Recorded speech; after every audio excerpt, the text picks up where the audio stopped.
Seven participants.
Good.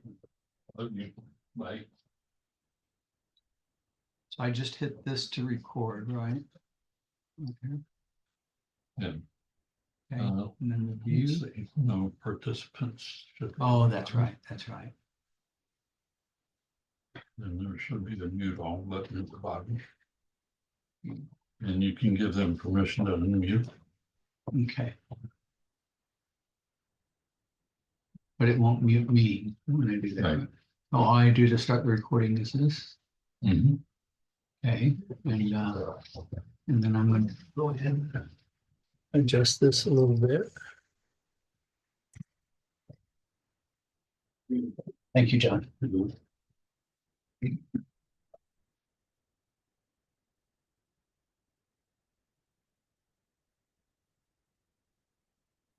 Are you muted now?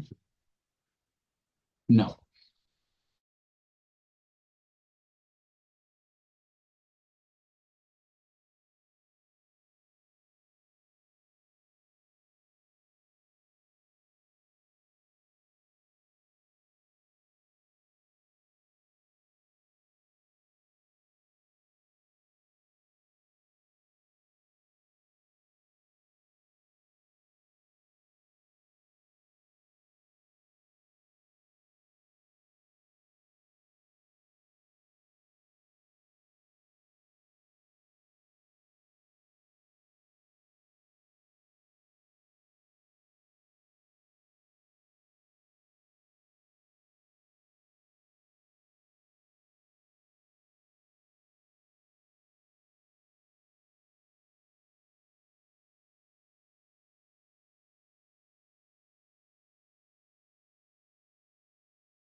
Good afternoon, everybody. We're going to go ahead and get started, and we still got people that are signing on. I do have everybody's mics muted so we won't get feedback, but if you want to ask questions at the end, you can unmute your mic. We will have a recording of today's information for anybody that would like to go back and review it. Because of the weather, I think we have a lot of people that won't be able to be on today. And so we will repeat this probably in February, weather permitting. And then we are planning to have an all-day compliance webinar in May for our clients that will go into some of the major areas of enforcement and areas that employers need to be aware of the need to be in compliance, especially as it has to do with the Appendix B requirements that employers sign when they apply for the visas and the labor certification. Also, the attestations that are a part of the supplemental visas that come out when the 33,000 are gone, and the returning worker and Northern Triangle visa attestations. And also the job orders have become a major area of enforcement, and employers need to know compliance issues in the job orders that need to be rectified on the front end. And then now there's this new rule that DHS has published. DHS, of course, oversees both the Department of Labor and United States Citizenship and Immigration Services, and they are over the H-2B and H-2A visa programs, and they've come out with this new rule called Modernizing H-2 Program Requirements, Oversight, and Worker Protections Rule. It affects both H-2B and H-2A employers, and it did become effective on January 17th, which was last Friday. If you have questions over the material today, please hold your questions till the end, and then we'll have an opportunity to answer any questions. There should be 4 attachments on your email that you receive for today's webinar. The first one is a executive summary that I've made after I've read and reviewed the rule of some of the major provisions in the rule. And then the second attachment is DHS's publication of the rule. The third one that you have there are the new I-129 pages 16 through 18 that were added to the I-129 petition this year, effective the 17th of this month as well. And some of the attestations that employers have to make before they will be approved for visas related to this rule. And then the last one is a letter that I'm recommending all of our clients use, that they get the workers when they come up before they start employment to sign, saying that they have not paid any fee as a precondition of coming to work for their company. Another thing that I want to get to our employers, I'm still working on it, is a revised prohibited fee agreement that you should have with anybody that's involved in international recruitment or processing of workers.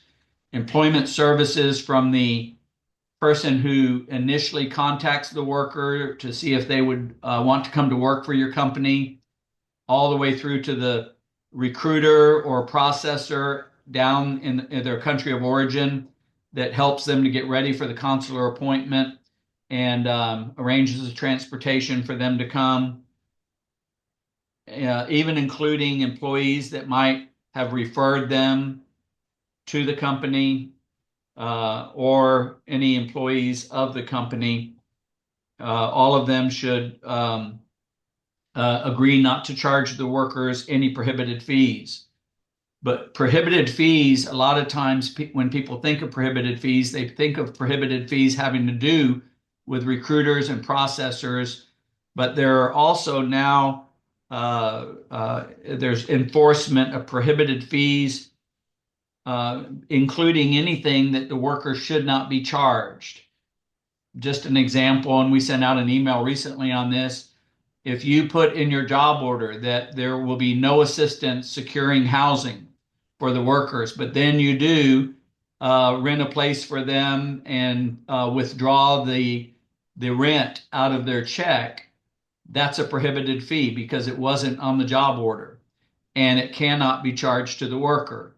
And so the employer, if they didn't list it on the job order, but then they did deduct for that and they did provide it when they said they wouldn't, becomes liable to the worker for the rent, and the employer actually ends up paying the rent if they get investigated or audited. And so there are a lot of things in compliance, and there's more of it going on because both DHS, USCIS, and the Department of Labor have been given more money for enforcement and assuring compliance. They've been given more money from the federal government, quite a bit more money for enforcement, investigations, and audits. We're seeing a lot more of these, and they're becoming a lot more strict. They're becoming a lot more somewhat heavy-handed and very picky on the requirements. And so I think it's very important that employers are aware of what are compliance issues, where they need to be in compliance to avoid any unnecessary fines, back wages, what they call civil money penalties, or even liquidated damages, which are usually for second offense and after issues. But to avoid those things, we're offering this compliance seminar coming up in May, and we're encouraging all of our clients to, it will be an all-day seminar, but it'll be a webinar going into all these compliance issues and what to make sure that they're in compliance with, to make sure that if they do have an audit or investigation, they're not going to have any sanctions or penalties. The other thing that we're going to do is when we have our in-person seminar in May, we are going to have a second day of that seminar, which will be the compliance seminar webinar again. And it will be an all day with question and answer that HR people should be there. Anybody involved in the process, start to finish, should be at that compliance seminar if they didn't join in on the one in May.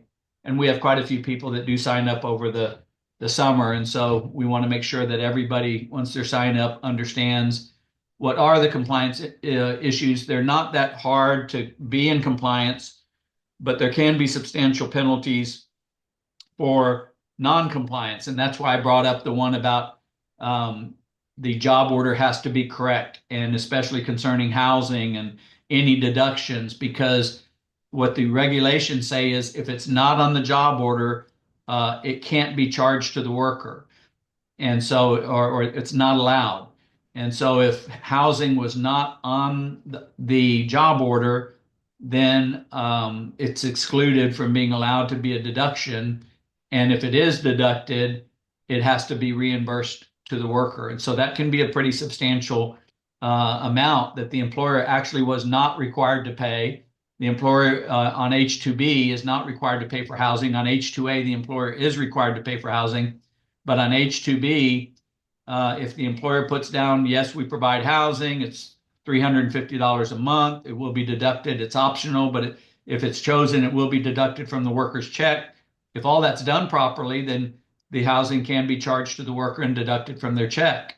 But if it's not on the job order, it cannot be deducted. If there's an investigation and it was deducted, those deductions for rent, which the employer is not required to pay, have to be reimbursed back to the worker, and the employer ends up having to pay for the rent for the worker that he was not required to pay.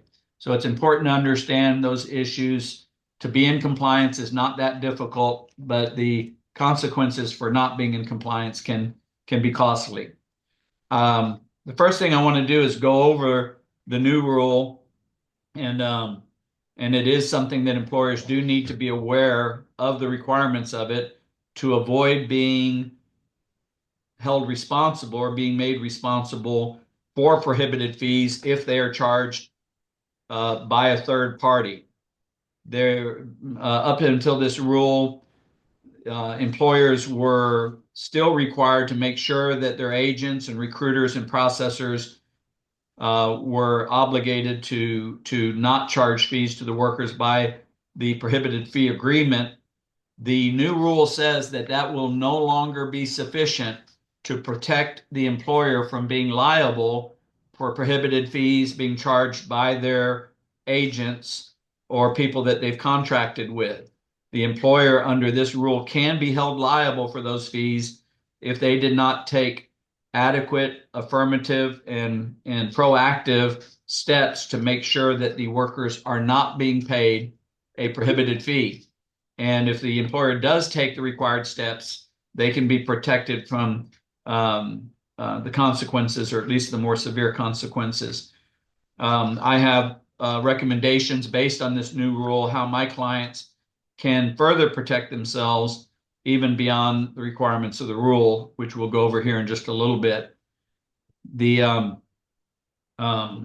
employer is being required to take more affirmative steps in making sure that those fees are not paid by third parties, or the employer can be held liable to repay the worker for any prohibited fees.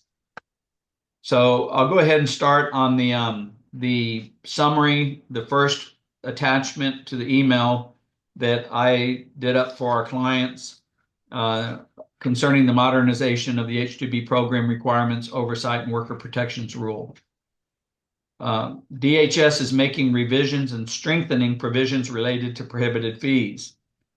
And the rule says that if it's determined that the worker paid or agreed to pay a prohibited fee to any H-2B, for any H-2B employment, to any employer, employee, agent, attorney, facilitator, recruiter, or similar employment service, or joint employer, whether before or after the filing of the H-2B petition, the petition will be denied and revoked on notice unless, number one, the petitioner made ongoing good faith, reasonable efforts to prevent and learn of the prohibited fee collection or agreement by its employees or agents throughout the recruitment, hiring, and employment process. So the employer needs to take affirmative steps, reasonable efforts to prevent and learn of any prohibited fees throughout the recruitment and employment process. I will be giving some suggestions on how employers can take those affirmative, reasonable steps to make sure that prohibited fees are not paid. Number two, the petitioner took immediate remedial action as soon as it became aware of the payment or agreement and to pay the prohibited fee. It says payment or agreement to pay because many times if somebody's charging the worker a fee to get the job or get on the list, they're saying, well, you've got to pay me after your first check, and your second check, you've got to pay me X amount of dollars out of each one of those checks after you get some payment from the employer. And so that's an agreement to charge a fee, or for the worker to pay a fee after employment. And if there's an agreement or if there was a fee charged, the employer has to take remedial action as soon as it becomes aware of the payment. And the third thing is the petitioner has to fully reimburse all affected workers, or if such beneficiaries cannot be located or are deceased, to the beneficiary's designees. So that is a new part of this program. It's holding the petitioner, which means the employer, responsible for prohibited fees that were charged by its workers or its agents. What I'm doing is recommending that my clients put in their prohibited fee agreements to third parties that if any agent of the third party charges a prohibited fee, that the third party will reimburse that fee either to the worker or to the employer, and be responsible for that to the employer, so that the employer is not paying for prohibited fees of third parties that they didn't maybe know that the fee was even being charged. The employer would still be responsible for its own employees, and let's say an HR director or even a crew leader that went down and recruited his family members down in the village or town where he's from, and to get on the list, he charged them $100. That's a common thing that happens, and the employer really doesn't have any control over it. But if the employer's employee that he sent down to recruit from his village was charging a fee, the employer would be responsible for it because the employee might take the money and run and not be available to pay back that fee. The employer should get an employee, if they're doing that, number one, to sign a prohibited fee agreement, and number two, to make sure that those workers then are recruited by or go through one of these professional recruiters that the employer has a contract with, that professional recruiter will reimburse a fee for any workers that were charged a fee that came through the employer through the third party. That is something that we're also asking that the third parties, recruiters and processors also have the worker sign a letter that they have not paid a fee before they even offer them the employment. So they want, when they get the DS-160 or the application from the worker to apply for the job, with that application, we are requiring that our recruiters and processors have the worker sign a letter that they have not paid any fee as a condition of employment with this company. And so if those steps are taken, reasonable steps like that, the employer is supposed to be protected from having their petition denied or revoked as a result.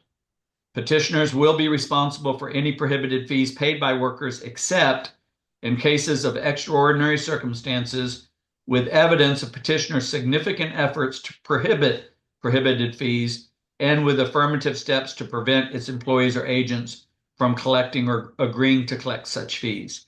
Those are the steps that I'm recommending to my clients, that they take those affirmative steps to avoid being responsible for any such fees.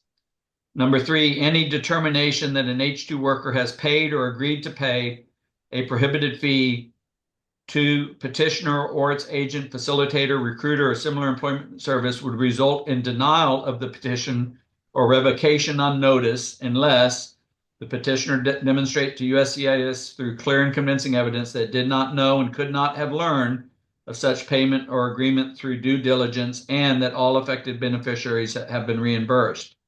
A contract between petitioners and third parties stating that such fees are prohibited is not sufficient anymore. Petitioner must demonstrate ongoing good faith and reasonable efforts to prevent and learn of prohibited fees collection or agreements by third parties throughout the recruitment, hiring, and employment process. So it's just a further responsibility of the employer to make sure that nobody in their chain of hiring or employment is charging the worker. One reason that this is so important, I had one of our processors down in Central America, in the Northern Triangle, that is not charging the workers. Our processors down there, we make it very clear that they cannot charge a fee. None of their agents can charge a fee. And one reported to me recently that every other processor they know of is charging fees to the workers. And the churches that we work with down there wanted to make sure that our processors that we use were not charging fees, and they found out that they're not for sure. And then they're sending a lot of the workers to us, and they also are reporting that most of the other processors down there are charging fees. And the reason that this rule is coming out is because this is getting so rampant down in Central America, since they've been allowing some of the workers to come up. And even in Mexico, it happens all the time. They even caught the Ministry of Labor in Guatemala that was charging workers a fee to get on the list of the workers that would come up with the USAID program to bring workers up to the United States to work through the Guatemalan Ministry of Labor. And so it's systemic down there. A lot of times that what they call a mordida, or a little bit of money that they're making on the side, is very common down there. I lived down in Mexico for 2 years, and they call it the mordida system, and it's very systemic down there. And so this rule is causing it to be an area of diligence where employers have to do everything they can to make sure that nobody that they're using is charging the workers a fee, and having an affirmative duty to be proactive in making sure those fees are not being charged. Consequences of prohibited fees being charged to a worker: petitioner may be required to repay the fees in extraordinary circumstances, except in extraordinary circumstances. Possible denial and revoking of the petition, and mandatory denial or revocation of the petition for final determinations involving very specific and egregious conduct.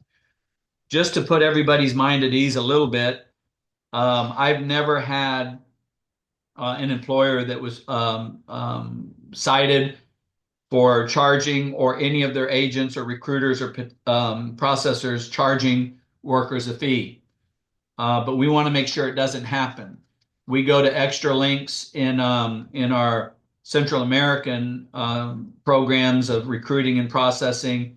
The people that we use down there, they're recruiting through churches to try to make sure that everything's on the up and up, and people aren't doing dishonest stuff like that. And we already make sure that the workers are not, that they say they have not paid a fee before going any further in the application process. So a lot of these things we've been doing all along, or processors have been doing, and we've been asking them to do. And I'm not aware of whether an instance where any of our processors or recruiters have ever charged a fee to the worker. So it's not something that's common. It's not something that we expect, but it is something that we are going to put even more checks and balances, of just making sure that it has not taken place unbeknownst to anybody involved, so that if it does happen, it can be remedied immediately. And those affirmative steps that we're taking will also shield the employer from liability, because they were taking those required steps. Any petitioner having a petition revoked or denied due to payment of prohibited fees will be barred from the program for 1 year. So if it's found that a prohibited fee was charged, and as a result the petition was denied, keep in mind there are those 3 steps that the petitioner can be doing that will keep them from having the petition denied or revoked. But if the petitioner was not doing those things, and the prohibited fees were paid, then they will be barred from the program for 1 year. I compare this, by the way, to how the sexual harassment laws have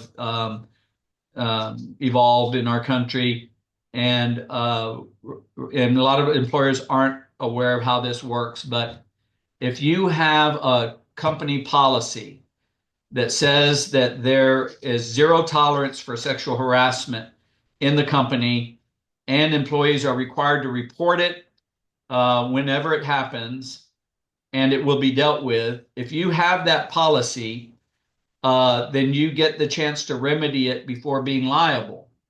But if an employer now, under the law, does not have a policy like that concerning sexual harassment, and it takes place, first time it takes place, the employer is liable for that harassment.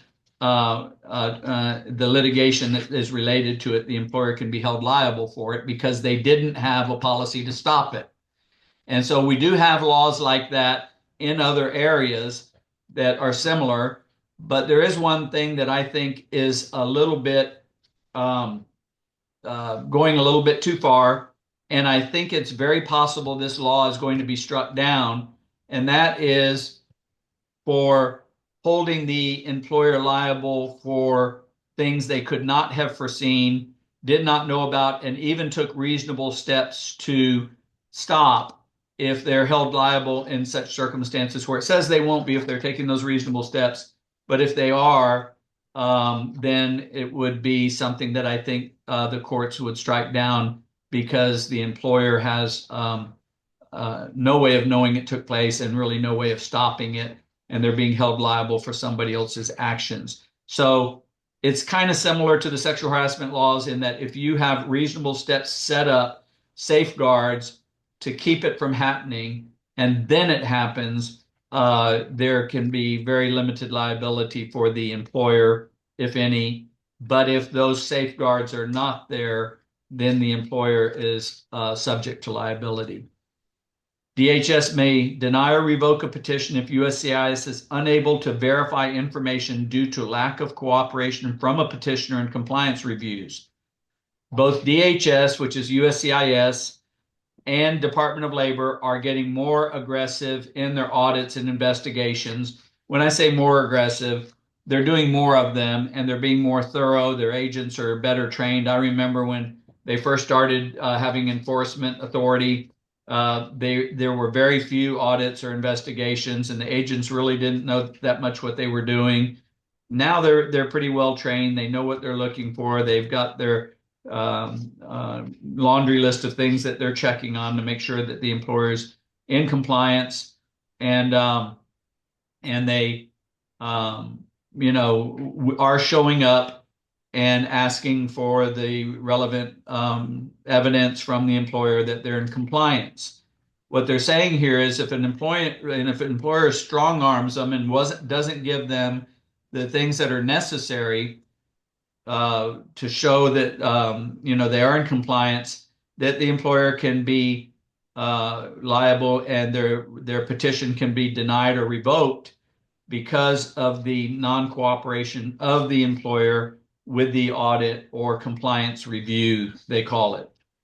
DHS is also providing H-2A and H-2B workers with whistleblower protection, similar to what H-1B workers get, so that basically if somebody, comes forward and says, hey, so-and-so is charging us a fee, that person that brings it to the attention of the employer or even of DHS or DOL will not be fired as a result of them, coming forward with that information. The way that employers can protect themselves against this is these letters that I'll get to in a little bit, where they have all employees sign that letter that they have not paid a fee before they start even employment, because if somebody then down the road says, we were charged a fee, but they signed a letter saying they had not paid a fee, it means that they're not telling the truth at one point or another. And that's important because a lot of times it might be that the worker is not actually telling the truth. Maybe they think they're going to be reimbursed or something, they can get money out of it, so they say it happened. If you're getting every employee to sign that letter saying that it didn't happen, that's going to be a protection for the employer if after the fact at some point a worker says that it did happen.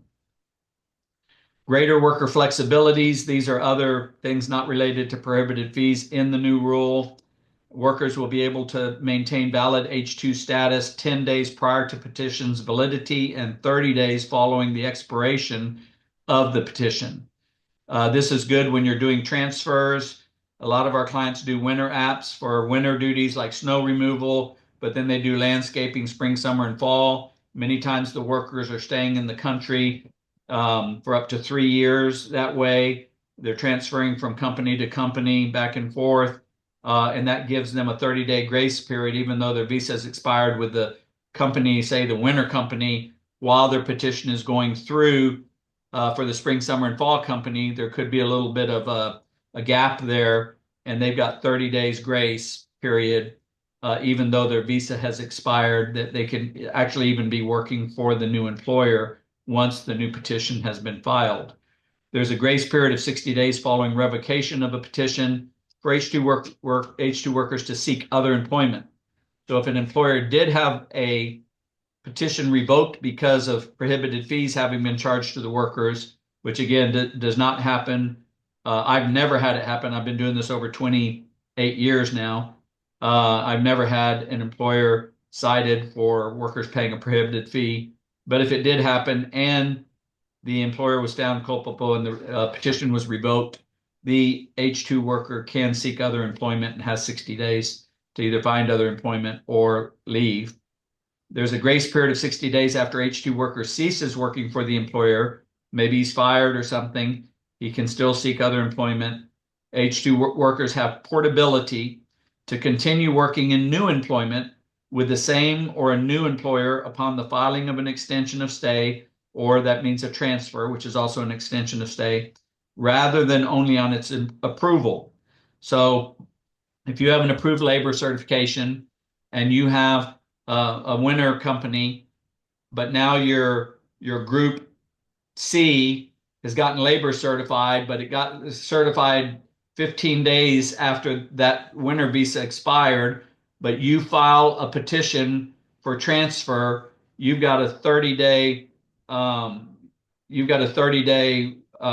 gap there that visa can be expired, and that right upon the filing of that new petition, the H2 worker can be working for that new employer.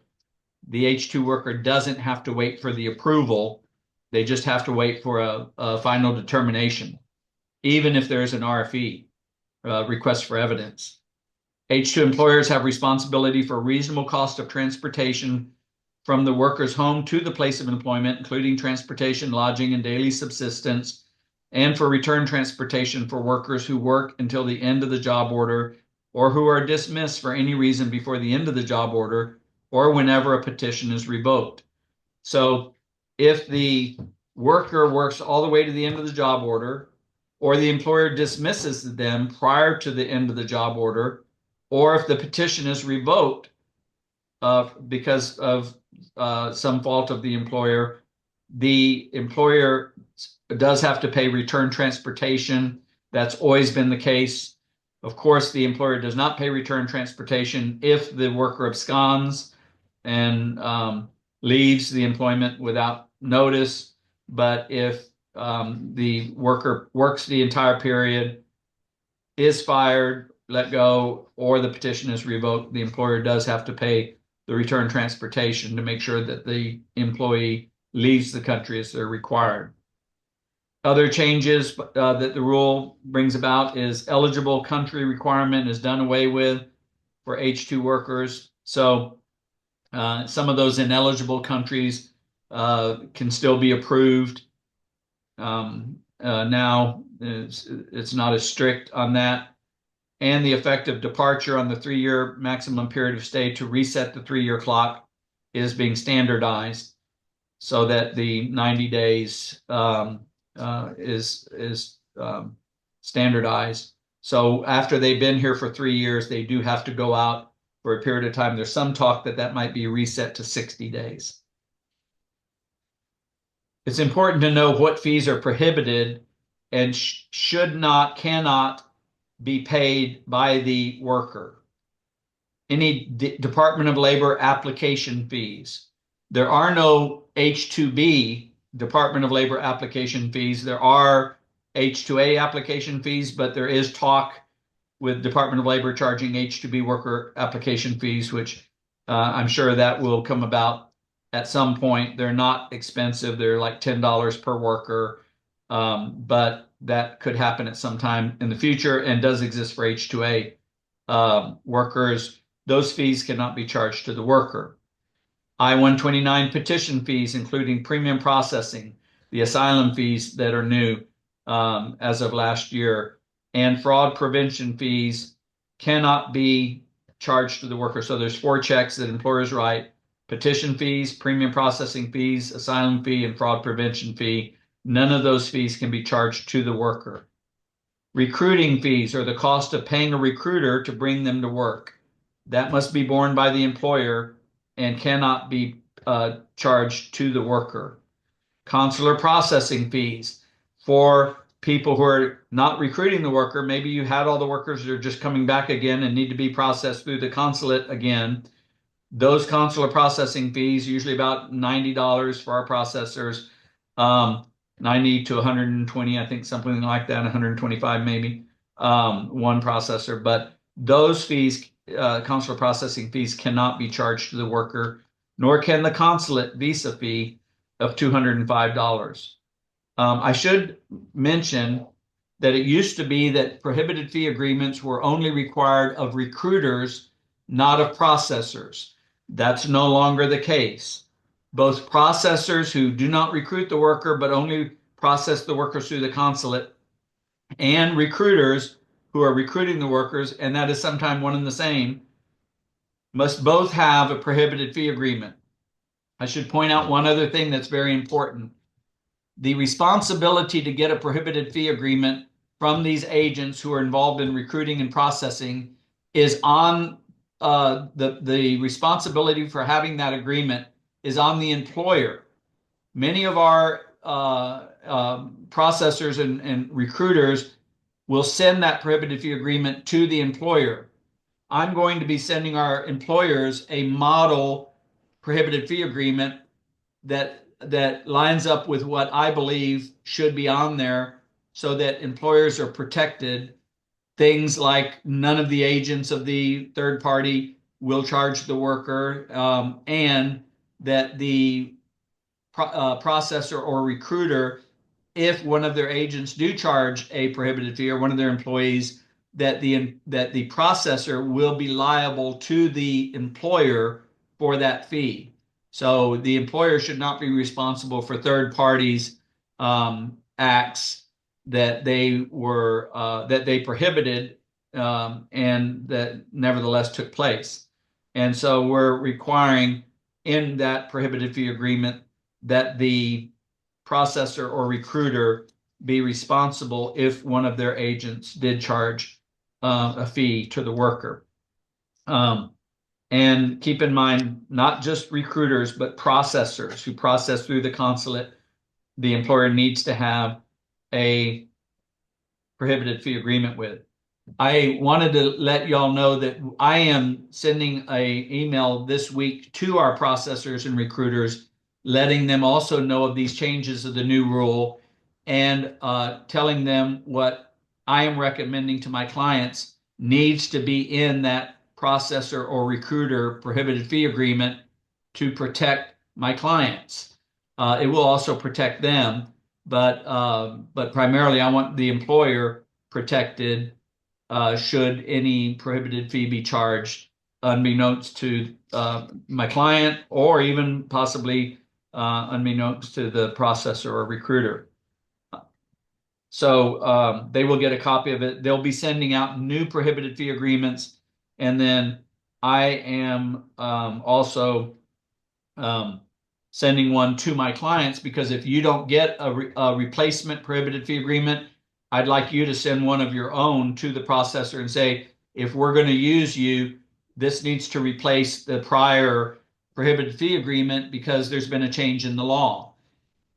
Just so you know, when a change in the law takes place, like this prohibited fee agreement that makes an agreement or a contract void as a matter of law, or it's not fulfilling the requirements of the law, the employer can ask the person, the third party person that has that contract, to bring their contract into compliance now with the law and the requirements of the law.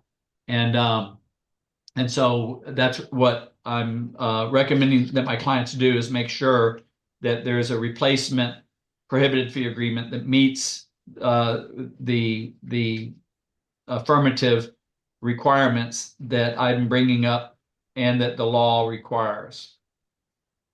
Also, inbound transportation is the responsibility of the employer, not the worker. So if they're taking a bus, the employer has to pay the bus fare.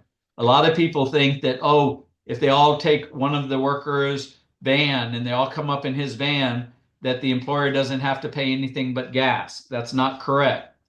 the minimum cost that the employer must pay for transportation coming from the worker's home, through consular processing and then all the way up to employment is the cost of the most inexpensive common carrier. From Mexico, that would be a bus. From Central America, it would be a plane, though the plane tickets for round trip airfare are not much more than bus fare coming from Mexico. They're very inexpensive plane fares coming from Central America.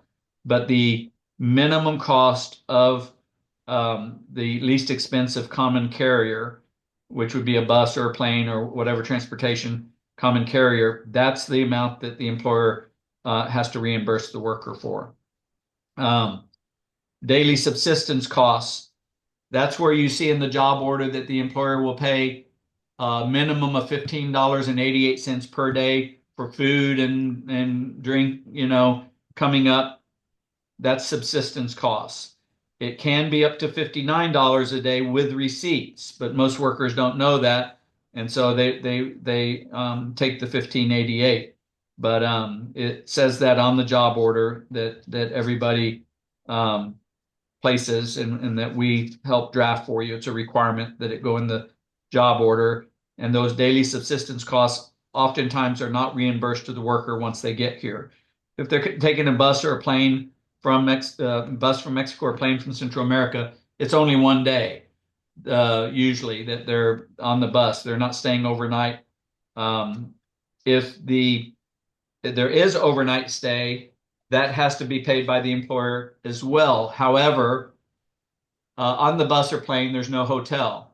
The only time they get in overnight accommodations is when they're at the consulate, and it takes a couple of days from the time that their application goes into the consulate until they get their visa. Sometimes that's 2 or 3 days.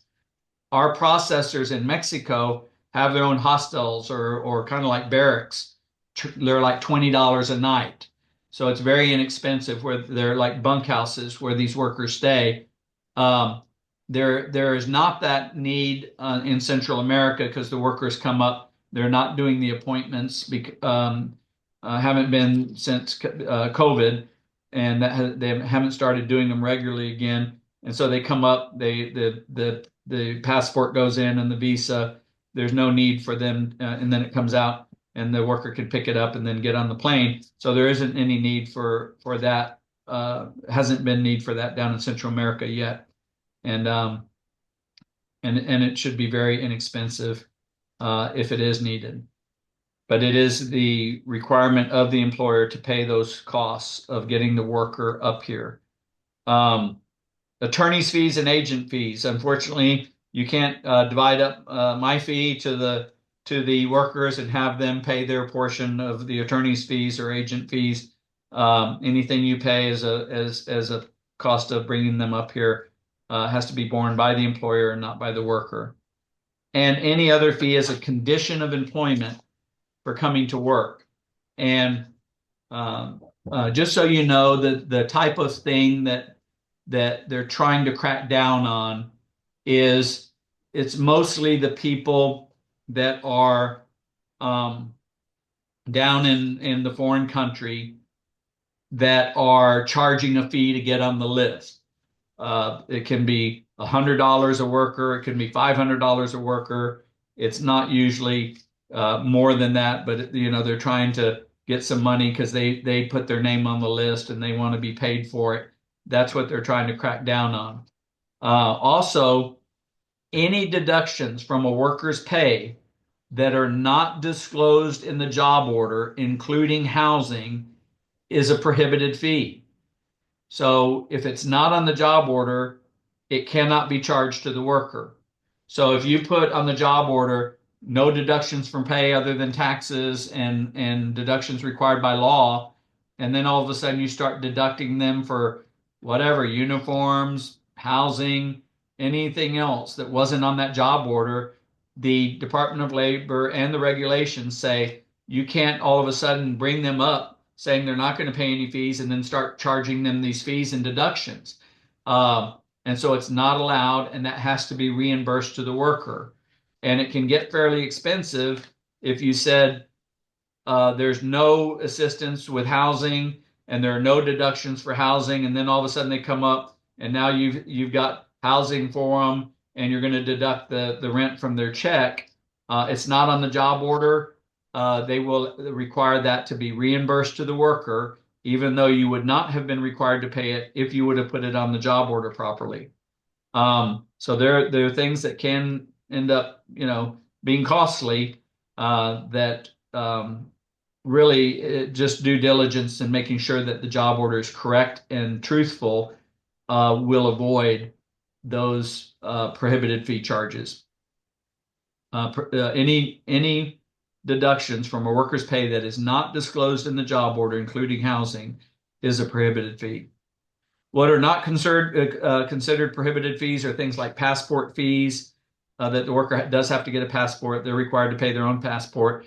I didn't put it on here, but insurance, a lot of times, if they go through the Ministry of Labor down there, they require inexpensive insurance policy, life insurance policy, $30 a month or something like that, because workers have died up here and the families are so poor they didn't have the money to have the body flown back to Central America. So the ministries of labor will charge, get them to buy an insurance policy. It's not required, but that they benefit from that and having that insurance. So it does not have to be paid by the employer. Any cost that is exclusively for the benefit of the worker. So let's say there's optional 401k or optional medical insurance, and the worker opts to do that, which they won't. H-2B workers don't want any of that coming out of their check. But if they did, and they take the option for the medical insurance, and it was disclosed in the job order that there's medical insurance available at such and such a cost, and it's optional, and they opt to get that, and it says it will be deducted from their check if they opt to do it, that's for the benefit of the worker, and they opted to do it. So it's not prohibited. Housing deductions for H-2B workers for the reasonable cost of board, lodging, and facilities furnished to the employee if it was disclosed in the job order. So for H-2B workers, employers are not required to pay for housing, and it can be deducted if it's disclosed in the job order. So the way to do that, even if you don't have the place rented for the workers, and then they get approved down there in Mexico, and you run out and you rent a house for them, the way to do that is before you start the process, go out and check the rents in the area or the apartments or whatever you plan on getting for the worker on what houses or apartments are renting for in your area, and then put it in the job order, even though you don't have the lease yet. Say, low-cost housing, optional low-cost housing is provided at approximately $350 a month for those who choose optional housing, and will be deducted from the worker's check. If that's in there, then they get approved, their visas get approved, they're coming up, you go out and rent the house, you've already got it built in to be able to pull that $350 or reasonable costs for the rent out of their paycheck. And it's allowed. It's not prohibited. Deductions required by law or court order are not prohibited. So if it's child support or any other assessment, maybe it's back taxes or something, and it's by court order, those can be taken out of the check, and it's not a prohibited fee. Also, deductions previously and voluntarily authorized by the employee for payment to third parties for which the employee, no employer, agent, recruiter, or affiliated person derives any payment, rebate, commission, profit, or benefit, either directly or indirectly, those are not prohibited fees because the employer is just deducting it as a convenience for the employee at the employee's request. They might ask that maybe it automatically, a percentage of their check go automatically to their landlord or something, and the employer agrees to do it. Who is prohibited from recouping prohibited fees from workers? The employer and any of the employer's employees, agents, or attorneys.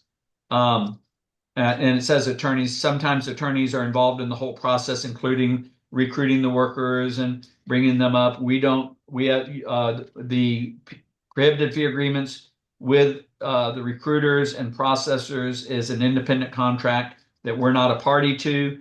However, we are concerned for our clients, and we're diligent to make sure that everything's being done properly. So we do give advice on all of that and help walk them through it so that it goes well for them. I won't go over the attachment that has the DHS copy of the summary of the rule. You can read that if you want to. It's a little bit longer than my summary.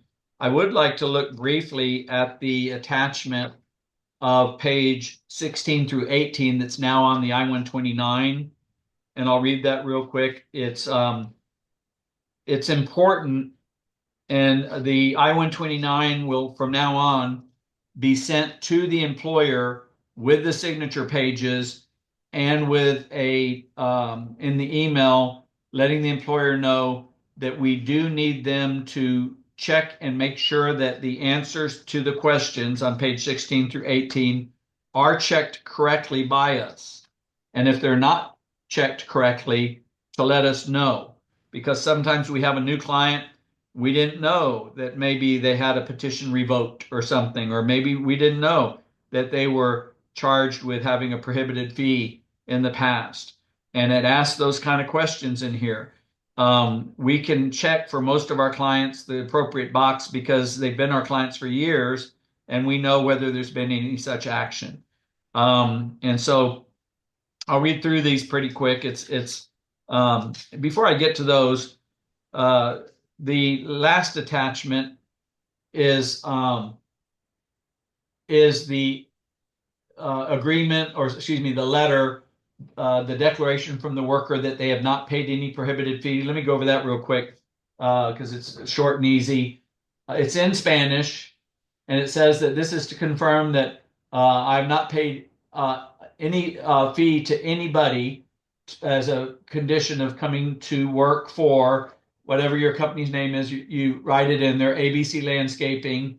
And then on the 2 blocks in the body of the email of the letter, you also write in your company's name. And in Spanish, it says, I'm confirming that I've not paid nor agreed to pay to anyone a fee, and I've not made an agreement with anyone to pay a fee as a condition of my employment with ABC Landscaping, the name of your company, whatever it is. This includes pays to recruiters, workers of the government, processors, or employees of ABC Landscaping. They sign it, they print their name, and they put the date there.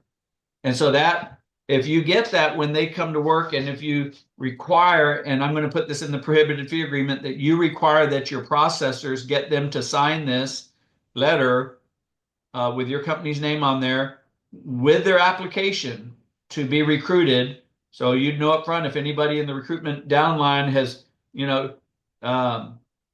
maybe there was a crew leader that was sent down there, but now they're going through the professional recruiter, and they're finding out, $100 was charged by this crew leader that went down and recruited them. They can stop it right there. They have not recruited them. And they're finding out the employer recruited them. They don't bring a worker that's paid a fee, but the employer, because it's his crew leader, would still be liable for the $100. If it was the recruiters, one of the pastors or something, charged a fee or something, thought they could reimburse some of their time or something, they charged a fee, and they're one of the people that recruits for the recruiter, then that would be on the recruiter by contract. But then again, if it's the employer's employees, that's going to be on the employer to recoup that from their employee or be responsible for it. So the recruiter would get that sign.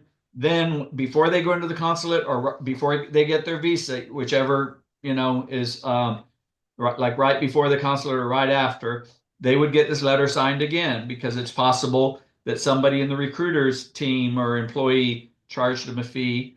So then they get their visa, they get on the plane, and they come to the place of employment, and the employer again gets them to sign this letter. If you've got 3 letters from a worker that says they didn't pay a fee, and then 6 months later they say they did, you've got a pretty strong case that they said 3 times that they didn't, and so you're covering yourself very well with that, and by agreement with the processors and recruiters. And then I'll go into some of the requirements of that prohibited fee agreement, and we'll be getting that out to our clients hopefully this week, no later than the first of next week. These replacement terms that need to be in that prohibited fee agreement. And by the way, the rule just came out this last Friday, so we're in good time to be adjusting to the rule and getting things changed out properly in accordance with the rule. So I'm looking at page 16. It was an attachment to the email. I'll just read it. I'll try to be quick. Prohibited H-2A and H-2B fees.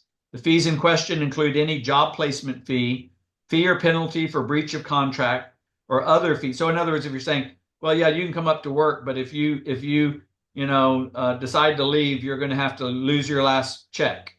No, that's a penalty for breach of contract. Or other fee, penalty, or compensation, either direct or indirect, related to H-2A or H-2B employment. Such prohibited fees may include, but are not limited to, withholding or deductions from a worker's wages.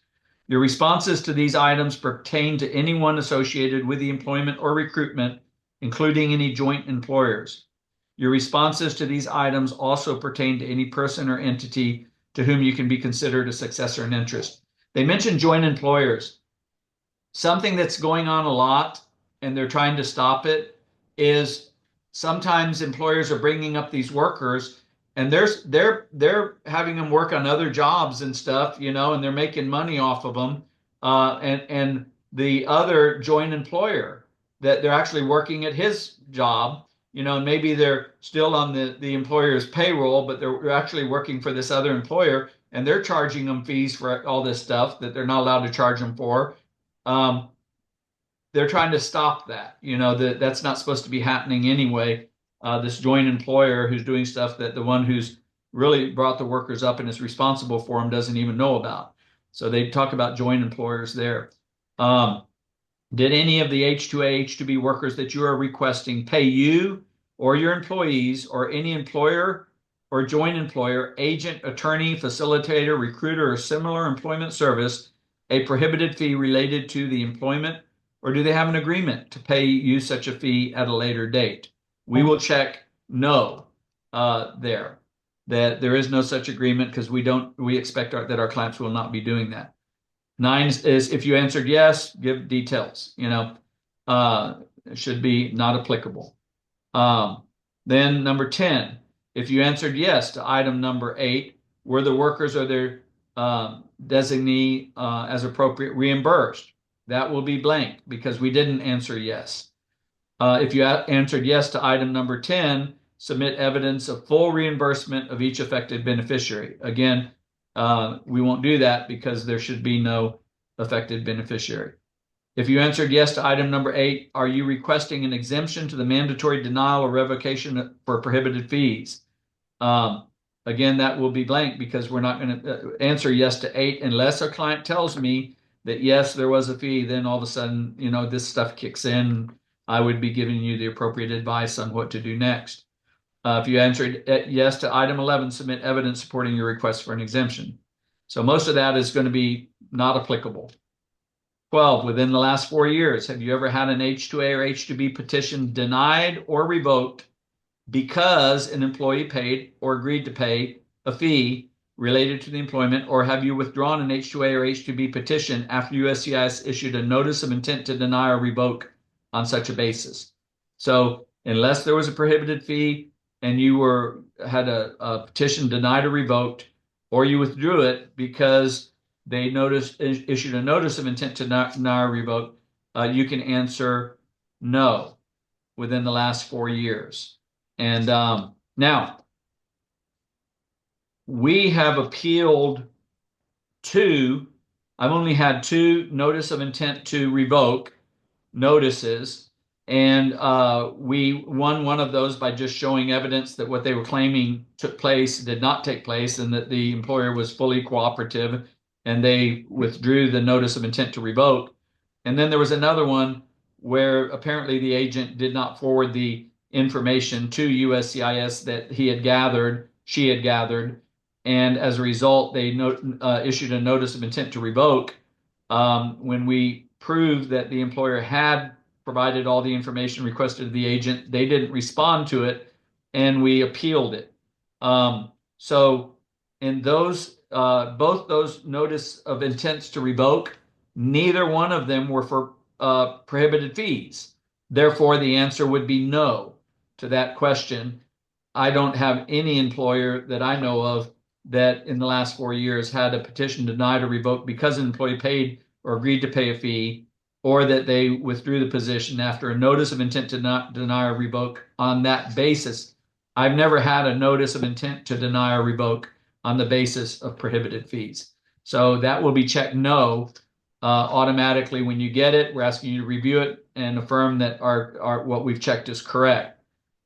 And you'll see the whole I-129 and the signature pages will be there. If you answered yes to item number 12, were the workers or the designees as appropriate reimbursed? That'll be blank because we didn't answer yes. Other violations.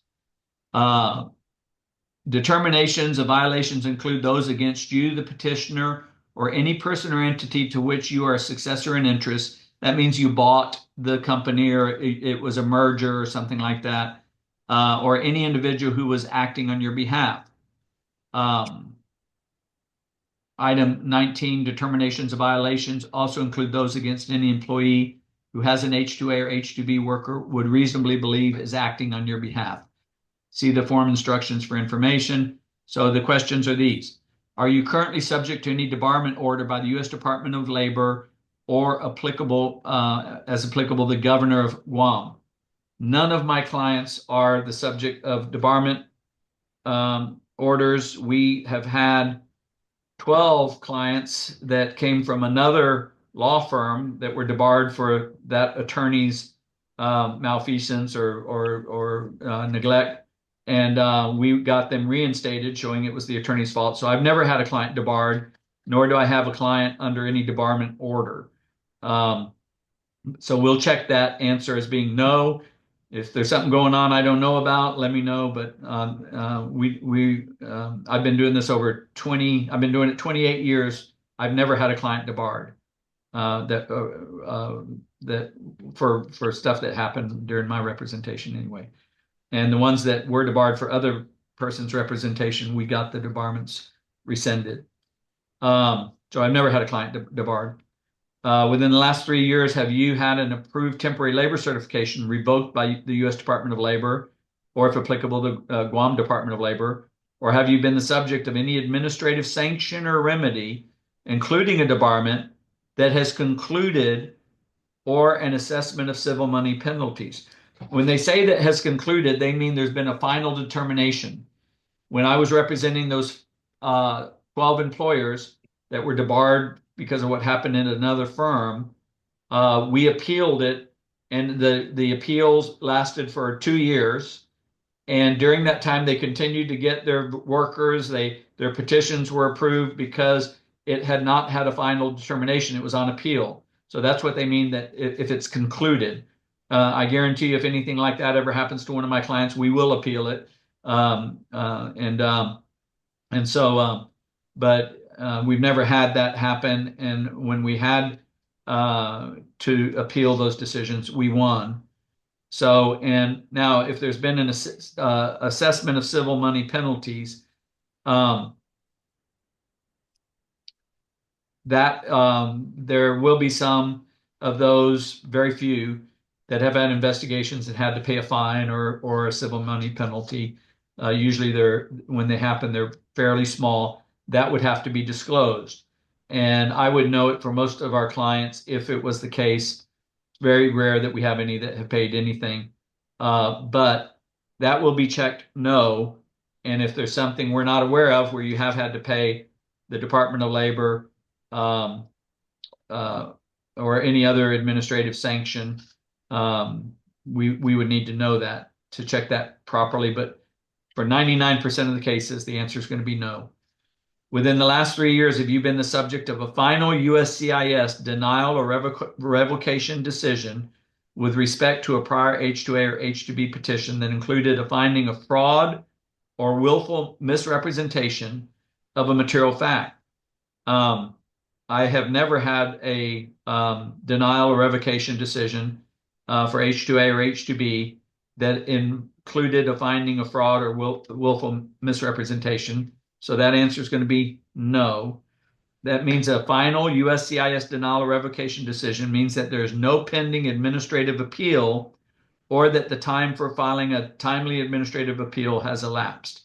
I've never had that happen, so we will check no. Within the last 3 years, have you been the subject of a final USCIS decision revoking the approval of a prior petition that includes one or more of the following findings? The beneficiary was not employed by the petitioner in the capacity specified in the petition. So that would mean you brought up landscape laborers, but they were doing carpentry in Chicago. That's a problem. Should not be going on. But if you were had a petition revoked on that basis, you would have to say yes. I've never had a client that had a petition revoked on that basis. The statement of facts contained in the petition or on the application for temporary labor certification was not true and correct or was inaccurate. I've never had one revoked for that either. Or the petitioner violated terms and conditions of the approved petition, or the petitioner violated the requirements of the Immigration Nationality Act, Section 101A 15H, or Paragraph H of this section. A final USCIS denial or revocation decision means that there is no pending administrative appeal and the time for filing a timely administrative appeal is elapsed. And so we have none on any of those bases. And so the answer will be checked automatically no, but if there's something we don't know about, please, we're asking you to bring that to our attention so that we won't be answering and giving false information. Within the last 3 years, have you been the subject of a final determination of violations under INA Section 274A, 8 USC 1324A, which involves bringing in and harboring certain aliens? And I've never had a client that has had a final determination on that. So when people are smuggling in workers, they can even be using a program, a visa program to do that. And it's human trafficking. It's a serious offense. I've never had a client cited for that. It's something I would not expect clients to be doing. Within the last 3 years, have you been the subject of any final administrative or judicial determination other than the ones described in item 14 through 18 above, finding a violation of any applicable employment-related laws or regulations, including health and safety laws or regulations? We're going to mark no, but that could possibly have happened without my knowledge because sometimes OSHA comes in and there's a violation of safety laws or regulations. Just to put your mind at ease for my clients, even with every type of investigation or audit that USCIS or DOL does, I would say that probably less than 5% of my clients have ever been audited or had a compliance review or an investigation. A lot of times they're triggered by disgruntled employees or one thing or another like that. But they're not like commonplace. They're getting more common, but usually they're just checking. They're just auditing to make sure that everything is being done as it should be. And most of my clients would pass them with flying colors and normally do. But every once in a while, they'll find something. If they have found something or there was, some type of violation of employment laws, employment-related laws. So that doesn't mean, your worker got a DWI or something like that, DUI. It has to do with employment-related laws or regulations, including safety laws. We'll check that as no, but if that's not correct, please let us know. The H-2A and H-2B petitioner employer obligations. The H-2A and H-2B petitioner and each employer consent to allow government access to all sites where the labor is being or will be performed, as well as housing sites for H-2A workers for the purpose of determining compliance with H-2B and H-2A requirements. Now, just so you know, that's not new. Both USCIS and Department of Labor are government agencies that have police powers or enforcement powers to enforce the laws that they have jurisdiction over. They didn't used to, but they have since 2015. They've had enforcement authority and police powers, so they can show up with a badge, and they don't have to ask you. They can show up on your job site. You can show up at one of your job sites, and somebody is out there in a suit and asking your workers questions, and you go up and say, "Hey, what the heck are you doing?" And they can turn around, flash a badge, and say, "We're with the Department of Labor. We're with the Department of Homeland Security. Just checking on some things. We had a complaint." And they can be out there. They don't have to ask your permission. They can show up at your work. You do have 72 hours. We go into that in our seminars. If that ever happens, call me. I can tell you how to handle it. And we go over how to be prepared for an audit or investigation in our seminars. However, again, it's a very small percentage of the time. Less than 5% of my clients have ever had an audit or investigation or had to deal with that. And if you're in compliance and doing everything properly, you don't have to worry about it. It's like an IRS audit. If you're paying your taxes as you should, you know that you're paying all your taxes, all your payroll taxes, everything that as you should. You don't lose any sleep worrying about an IRS audit. And they're very limited in the number that are done in comparison to how many businesses exist, but they do happen. But the major way of not having to worry about any penalties or interest or levies or anything like that is to have the taxes paid on time and properly. And same thing with this. The H-2B and H-2A programs give you a tremendous benefit and an advantage over your competition. And that is you can get all the labor you need to be able to fulfill all your contracts. Most businesses, especially high labor-intensive businesses like landscaping, they can't get workers right now, and they're losing contracts. And you can be growing your business and actually prospering in a bad labor market and even in a bad economy because you have the labor to service the contracts where others don't. But just taking the workers without following the rules and not without being in compliance with these programs is a big mistake, because if they do show up and they find non-compliance, there can be fines, there can be back wages and things like that. Things like overtime.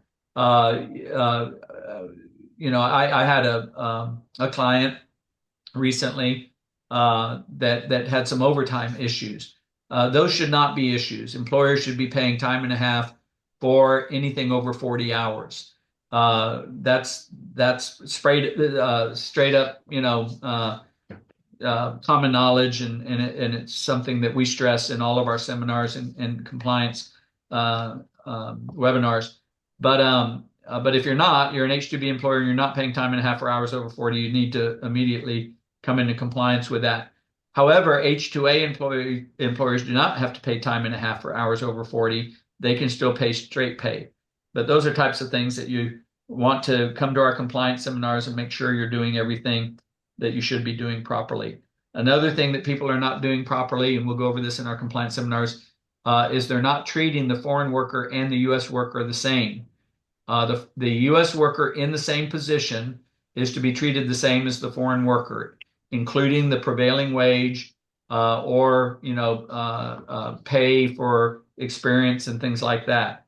They are U.S. workers and foreign workers are to be treated the same according to the job order. Once the foreign workers arrive, they're to be treated the same. Not better, not worse.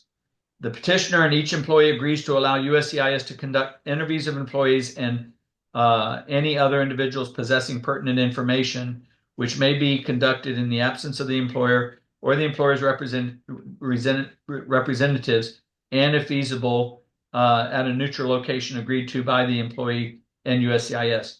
So again, this requirement is already in effect. This is not anything stating anything new, but it's just letting the employers know if we show up just by participating in the H-2B program, you're required to cooperate. And I always encourage my clients to be cooperative, but also know your rights. You do not have to provide, you have 72 hours to provide the documents being requested, plenty of time to call me, get me involved. If I represent you in an audit or investigation, once they know you're being represented by me, they won't call you anymore. They'll go through me on getting everything, and I'll be able to review it before it's submitted to the investigator or auditor. The petitioner and each employer understands that USCIS's inability to verify facts, including due to failure or refusal of the petitioner or employer to cooperate in an inspection or other compliance review, may result in denial or revocation of the H-2A or H-2B petition. Again, that's always been the case. It's nothing new. They're just basically, not everybody keeps their clients as informed as we do. And a lot of times that's brand new to the employer, but it shouldn't be. The petitioner agrees to notify DHS beginning on a date and in a manner specified in a notice published in the Federal Register within 2 work days if an H-2A or H-2B worker does not report to work within 5 work days after the employment start date on the petition, or if applicable to H-2A petitioners only within 5 work days of the start date established by the petitioner, whichever is later. The agricultural labor or services for which H-2A or H-2B workers were hired is completed more than 30 days early, or the H-2A or H-2B worker does not report for work for a period of 5 consecutive work days without the consent of the employer, or is terminated prior to the completion of the agricultural labor or services for which he or she was hired. This has always been a requirement. We go over this in every seminar.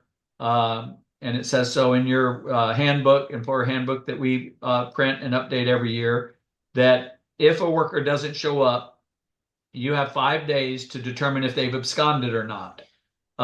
If 5 days elapses and you still have not been able to determine whether they absconded, now you have 48 hours at the end of that 5 days to report the worker as having absconded. So if it goes up to 7 days after they quit showing up to work, now you're in a violation that you did not report them as required.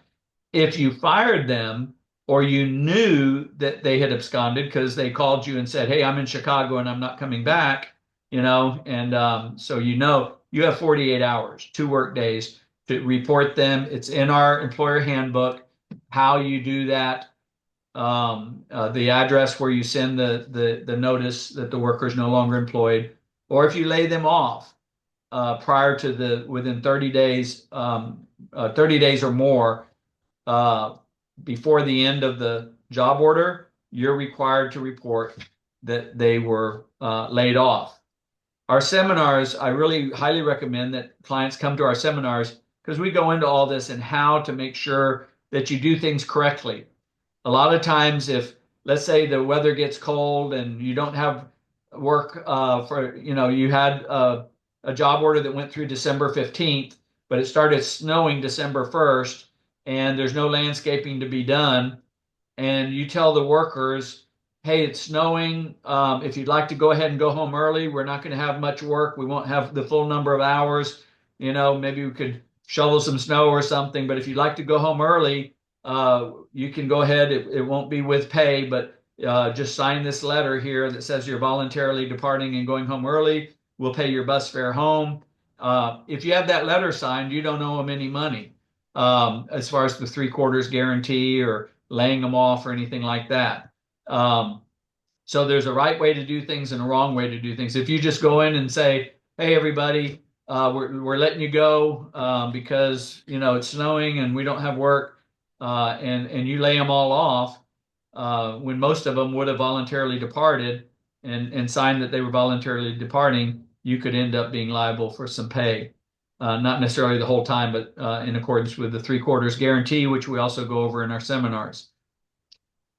The above notification is a petitioner obligation and does not represent an indication of any wrongdoing on the part of the worker. Furthermore, USCIS does not consider the information provided in the petitioner notification alone to be conclusive of evidence regarding the worker's current status. So anyway, workday means the period between the time on any particular day when such an employee commences his or her principal activity and the time on that day which he ceases such principal activity. The petitioner agrees to retain evidence of such notification and make it available for inspection by DHS officers for up to 1 year beyond that period. For H-2A petitioners only, the petitioner agrees to pay $10 in liquidated damages for each instance where it cannot demonstrate it is in compliance with the notification requirement. So if you did not notify DHS and DOL that the worker absconded or was fired or laid off, you could end up owing $10 per worker on each instance where you did not make the notice. So that's the new attestations that are in the I-129 that the employer is responsible for. And we will pre-check those, as I mentioned, but we do ask each employer to review page 16 through 18 on the new I-129. That's when we get your labor certification. The next step, we send the petition into USCIS to get the visas approved.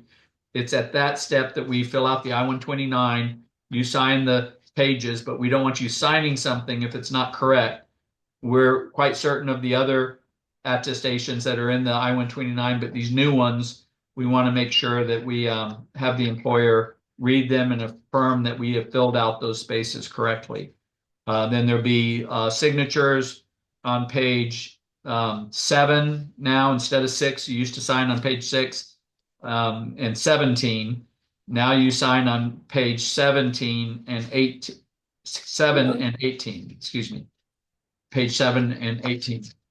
And so again, it seems like a lot of information, but it's actually not that hard to stay in compliance with these requirements and to be safe. They're not things that we have had problems with. I have never in 28 years had problems with prohibited fees being charged to workers, but it is something that's going on out there by unscrupulous processors and recruiters and even employers.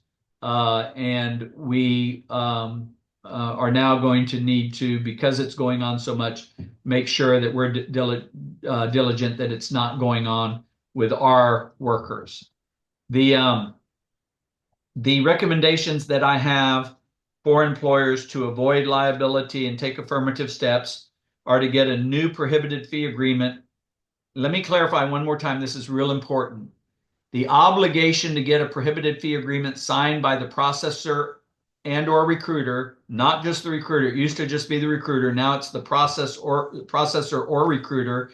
Anybody that's involved in that process of getting the workers here needs to sign a prohibited fee agreement. The obligation to get that agreement is on the employer, not on the processor. Our processors do send you a prohibited fee agreement, even though the one that you've already signed is probably not in line with the new rule here, and we're going to ask our processors to get you a new one. If you're using a processor and they don't get you a prohibited fee agreement, I'm going to send you one to send to your processor. We're in plenty of time for this, by the way, because nobody's going to be processing workers before March 20th. Or let's say if 10 days prior to that, say March 10th. So we're in plenty of time to get these prohibited fee agreements from the processors or recruiters, but keep in mind the obligation to get that prohibition signed from the processor or recruiter. That is the employer's responsibility. And so I'm going to send you a model prohibited fee agreement that if you have a processor or a recruiter who is not getting you a prohibited fee agreement, or their prohibited fee agreement does not have the protections in it that I recommend, then you will have one to send them and ask them to sign that in order for you to use their services. Number 2, the letters that the workers sign, this worker declaration of no prohibited fees paid, is very important at each step of bringing those workers up to work. It protects you, and we will require our processors to get those letters as well, that they can give to you when the workers are sent up, they put them on the bus or on the plane, and they can just send you the email that has all those workers' declarations signed so that you have a copy of that in your records. And then also you'll have it done again upon the worker's arrival. And then the last thing that I'm going to recommend our employers don't do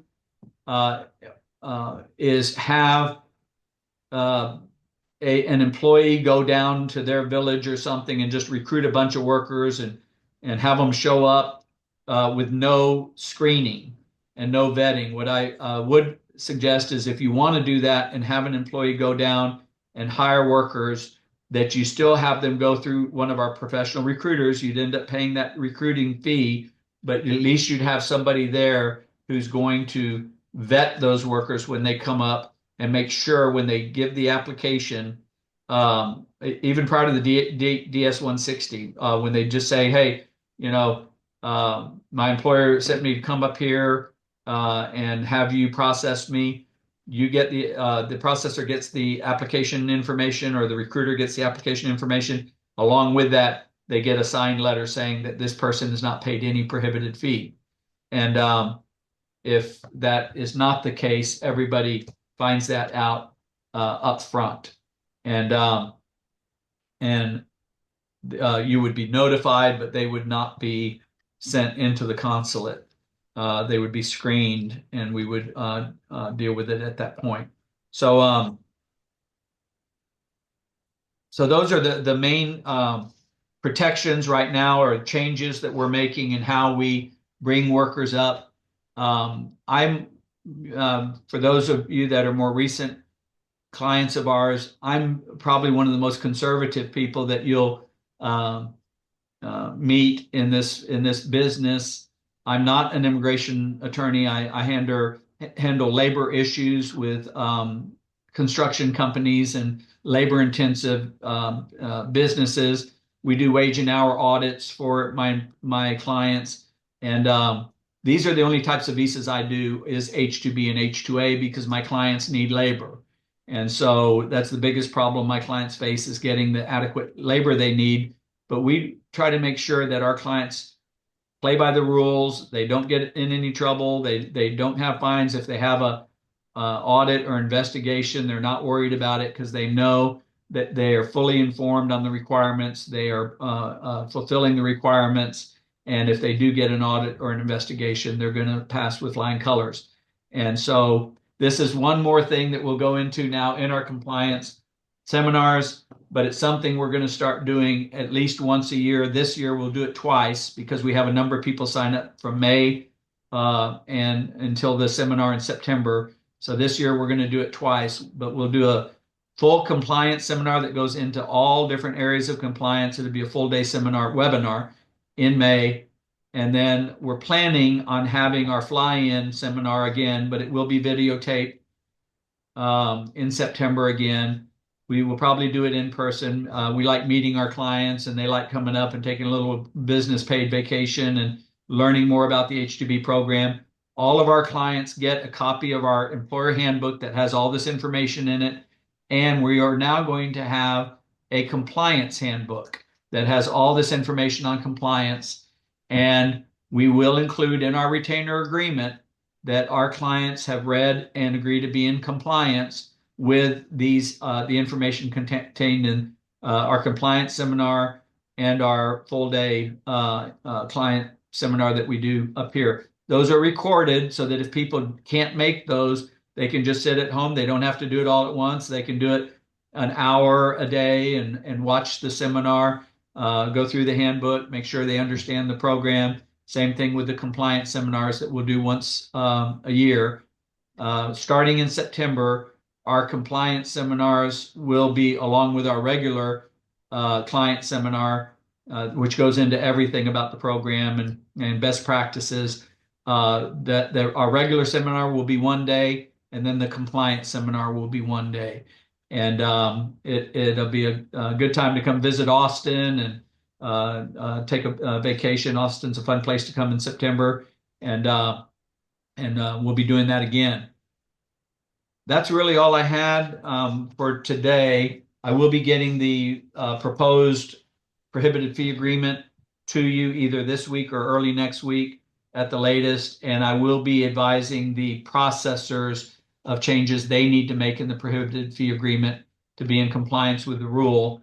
So I did want to say one last thing. This webinar is being recorded.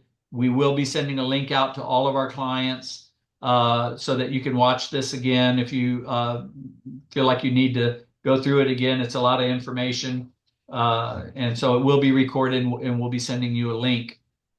But before we close, I'm going to go ahead and unmute the mics if I can. Well, I think you have to unmute yourself. I don't see where I can unmute all of them. Let me see here. Mute all.